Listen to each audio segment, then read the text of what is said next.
Alright fellas, what is up? So once again doing an update video. This time I'm doing it on the Cold Steel Gunstock War Club. As I had mentioned with the Indian War Club, I am really impressed with this, even though its use is somewhat limited. I'm impressed with this particular item, at least as a self-defense.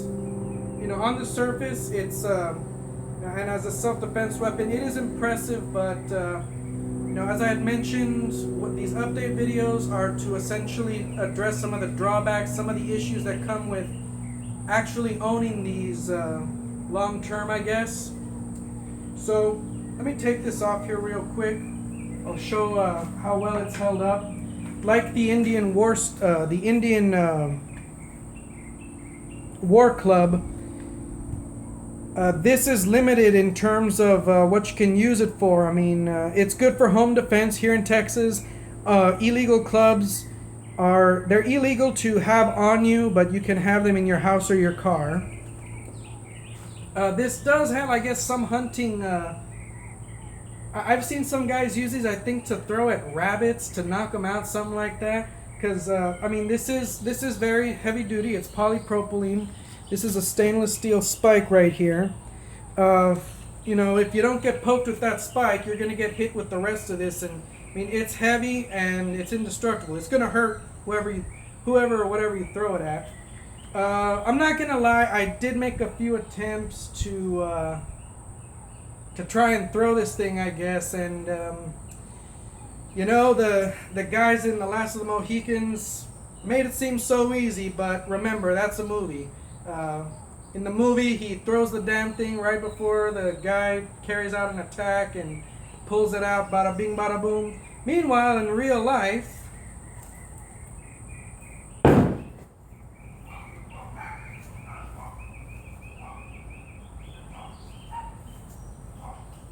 needless to say, life is not an action movie. It didn't even... Let me see at least where it hit. Okay, yeah, it got it right here. You know, that's right. Yeah, anytime I try and throw this, I usually end up hitting this area right here. I've never gotten like a straight hit. Those Cold Steel guys, they know their shit. I'm not. I guess I'm not efficient at throwing weapons. Personally, I don't believe in that. I mean, you wouldn't throw your gun at somebody. You wouldn't throw. You wouldn't throw a firearm, or you wouldn't throw a knife, or if you wouldn't throw a firearm at someone, why would you throw an edged weapon or an impact weapon? You know, I mean, you're basically disarming yourself. So the whole throwing deal, not something I completely agree with. No, it's kind of cool to see. You know, it's cool like as a spectator, but for self-defense, I wouldn't recommend it. So. Another thing I wanted to address about this is, like I said, it's its use self-defense wise is limited. You can't go around out and about with this thing. Keep it in your car, keep it in your house. You know, since I've had this, it's been in 2 places. My closet, it's been in 3 places.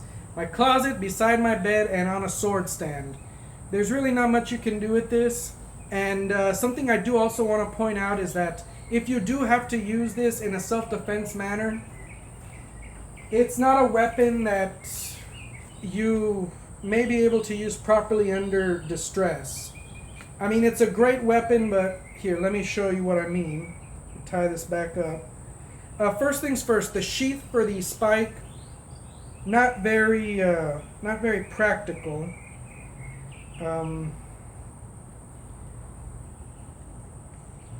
This string is a little too long. It's too difficult to be taken on and put and taken off and putting on. You know, you would pretty much be relegated to choose between always keeping it on or having to always have it off. You know, if something happens, I mean, you can already see the trouble I'm having, taking this off, removing this, being ready to to deal with a situation.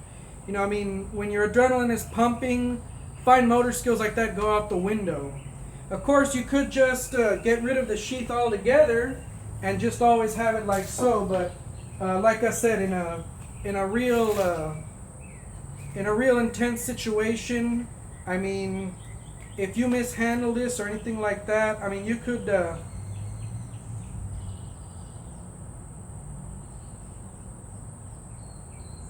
You could actually hurt yourself real bad. The sides of the spike are not particularly sharp. I don't know what's going on there. They got dull real easily. Like I said, I did like some novelty stuff. I mean, it might be good for some light cutting, maybe even you know, as a makeshift hatchet if you need a small hatchet but don't have one. This might work for that. But other than that, I mean, if you're you know, if your adrenaline is pumping, you have to use this in self-defense. You handle it wrong, you could accidentally poke yourself. You could essentially injure yourself to the point that you won't be able to defend yourself properly. You know, I mean, you're gonna be, you know, you're gonna have a cut hand or something like that. You're basically gonna get taken out of the fight, and you're gonna be doing it to yourself. So, yeah, I thought I would address that. I mean, I feel really bad having to say this, but like I said, the purpose of these update videos is to basically address people about what's in store for them when they own these long term. You know, when you keep these, like I said, these are awesome. You know, to have it first. You know, you unbox them, you check them out. They are the shit, but after a while, it's like, well, you know, like I said, it's just, since I've had these, they've been in my closet, near my bed, and on a sword stand. I don't even use these for training. I don't think I'd want to, especially, you know, with the risk of getting hurt by one of these. I don't think I'd want to do that. So, yeah, training, freestyling, everyday use, just not in the cards with this particular weapon. Home defense, maybe even for your vehicle, okay, but that's really just about it. And I guess that's all I have to say about that. So questions or comments? You all do know the drill. Peace out, fellas.